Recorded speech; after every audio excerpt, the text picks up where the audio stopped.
Bonjour à tous, Livia Flavien, je suis de la Martinique. Je viens vous parler d'une histoire, l'histoire d'une île. Une île qui mesure 1128 km², une île qui a à peu près 380 000 habitants, une île qui a 3 communautés de communes, qui a une vingtaine de zones d'activité économique, une île où il y a à peu près 80 000 entreprises, mais c'est du secteur tertiaire.com. Et donc, sur cette île, il y a 80% des consommations sont importées. Et on va plus enfouir les déchets et les exporter pour valorisation que les valoriser. Et je vais aussi vous parler d'une démarche. Une démarche qui est née en 2019, en fin 2019, et qui était portée par l'ADEAL au départ, et qui a été frappée à la porte de l'ADEME, et qui lui a proposé qu'une démarche d'EIT puisse être menée sur la Martinique. Est-ce que vous m'entendez bien?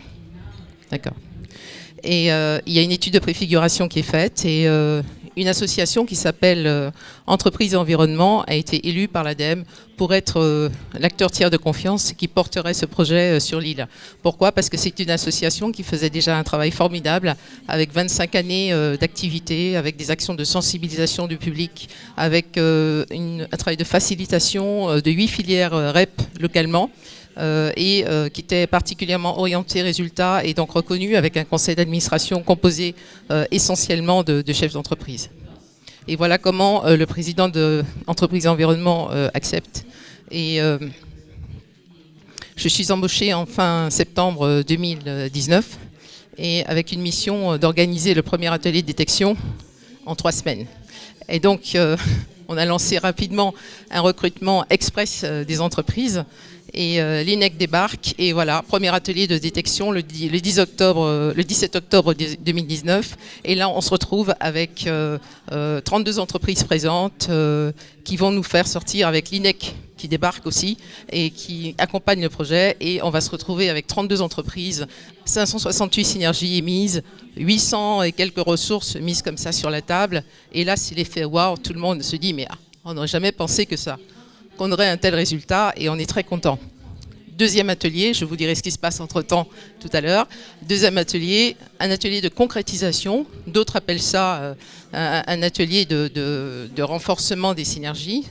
Le 10 mars 2020, juste une petite semaine avant le début du confinement. Et un atelier de concrétisation. Et là, à cette occasion, on fait venir 21 entreprises qui vont travailler sur 2 ateliers collectifs. Un qui s'appelle la formation PRAP, le deuxième sur la performance énergétique, également 37 rendez-vous B2B. Donc ça y va aussi à fond, ça se passe très bien, taux de satisfaction élevé, les entreprises sont relativement heureuses de ça.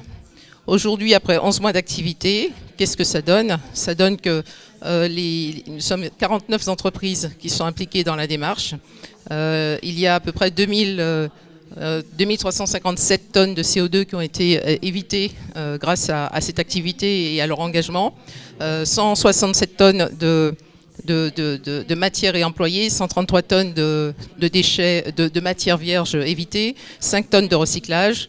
On a contribué également au renforcement de l'employabilité d'une quarantaine d'employés et 288 000 euros de coûts évités et 22 000 euros de nouveaux business. Qu'est-ce qui a fait ça, selon moi? Qu'est-ce qui aujourd'hui, sur quoi on s'est appuyé? Premièrement, sur le référentiel. Je crois que c'était important de s'appuyer sur l'INEC. Je crois que c'était important. Et puis également, j'ai été accompagnée par 2 associations marraines, donc l'APESA qui se trouve en Nouvelle-Aquitaine et le CCI du Var, qui ont vraiment su me donner les bons conseils au bon moment et qui m'ont vraiment beaucoup aidé. Et puis, il y a eu un accompagnement qui est extrêmement qualitatif, qui a été mis en place, c'est-à-dire personnalisé, proactif et orienté sur les besoins de l'entreprise, et en présentant l'EIT comme quelque chose, un problème à résoudre pour eux, plutôt que comme une contrainte. Également, il fallait absolument accompagner le changement.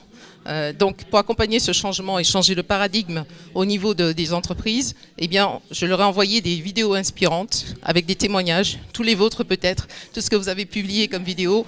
8000 km, je les prenais et je leur envoyais. Et puis également, leur envoyer des articles et leur envoyer des informations. Voilà. Et aujourd'hui, il y en a 49. Voilà, je vous remercie.